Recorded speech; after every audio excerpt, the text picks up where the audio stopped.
దాడుల కల్చర్ అనేది మాది కాదు. దాన్ని ఎప్పుడు మేము వ్యతిరేకించి వస్తుంటాం. మేము ఎమ్మెల్యే గారి క్యాంప్ ఆఫీస్ మీద దాడి చేయాలని ఆలోచన లేదని చెప్పి మా కార్యకర్తలు చెప్పారు. ఆ సమయంలో ఆ విషయం నాకు తర్వాత తెలిసింది, చాలా టైం తర్వాత తెలిసింది నాకు. నేను సిరిసిల్లలో అధికారిక కార్యక్రమంలో ఉన్నాను.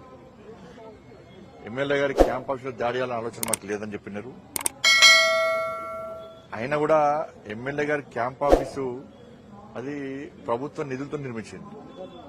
అటువంటి క్యాంప్ ఆఫీస్ లో ప్రెస్ కాన్ఫరెన్స్లు పెట్టి ప్రెస్ మీటింగ్ పెట్టి ఏది పడితే అది మాట్లాడడం తప్పే. మా కార్యకర్తల సహనానికి కూడా ఒక హద్దు ఉంటుంది. దాన్ని పిరిగితనంగా భావించద్దు. ఏది పడితే అది మాట్లాడడం కరెక్టే కాదు. దాడుల కల్చర్ అంటున్నారు. సిగ్గుండాల కేసీఆర్ కొడుకు దాడుల కల్చరే తయారు చేసిందే బీఆర్ఎస్ పార్టీ. కొద్ది గోసపెట్టి మమ్మల్ని మీ అధికారం ఫస్ట్ నుంచి చెప్తున్నా, అధికారం అనేది శాశ్వతం కాదు. ఉన్నప్పుడు హద్దులో ఉండాలి. మితిమీరి అహంకారంతో వ్యవహరించద్దు, రాచరికంతో వ్యవహరించద్దు. కేసీఆర్ కొడుకు సిరిసిల్ల పోతే బీజేపీ ఏబీవీపీ కార్యకర్తలను హౌతర్స్ చేస్తుండే.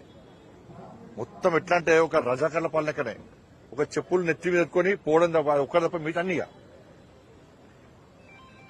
మీ రాచరిక పాలన తెలంగాణ ఎట్లుండే? మేము ప్రజా సంగ్రామ యాత్ర చేసినప్పుడు ఎన్ని దాడులు చేశారు? రాత్రిపూట పొలాలకెళ్లి కట్రవుతులతో కొట్టిరు మమ్మల్ని. ఒక్కరోజు 18 వాహనాలు ధ్వంసం చేశారు. 6 కార్యకర్తలు 7 ఇంజరీస్ అయినాయి. మా కార్యకర్తలకు 3 కార్యకర్తలకు కాళ్లు విరిగినాయి. అనేక మంది కార్యకర్తలకు ఎత్తుకపోయారు.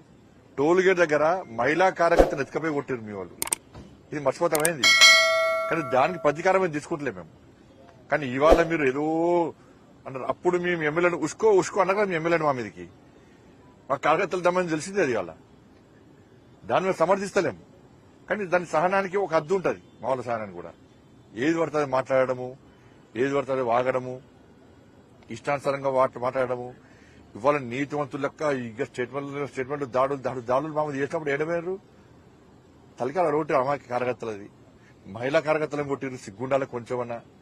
ఇంకా రైతులకు కళ్ళాలకు పోతుంటే కోడూరు వస్తే రైతులు తలిగిన దెబ్బలు కళ్ళాలకు పోతుంటే రైతులు తలకాయలు వలిగినాయి. ఆ రోజు కొంచెమన్నా సిగ్గుండాలి అలా మాట్లాడుతున్నారు. మీరు ఉన్నప్పుడు ఏం చేశారు? కాబట్టి నేను మా కార్యకర్తలు కూడా చెప్తున్నా, అందరూ ప్రశాంతంగా ఉండాలి. ఇవాళ దాడులు చేసే కల్చర్ మనది కాదు. దానికి దూరంగా ఉండాలి.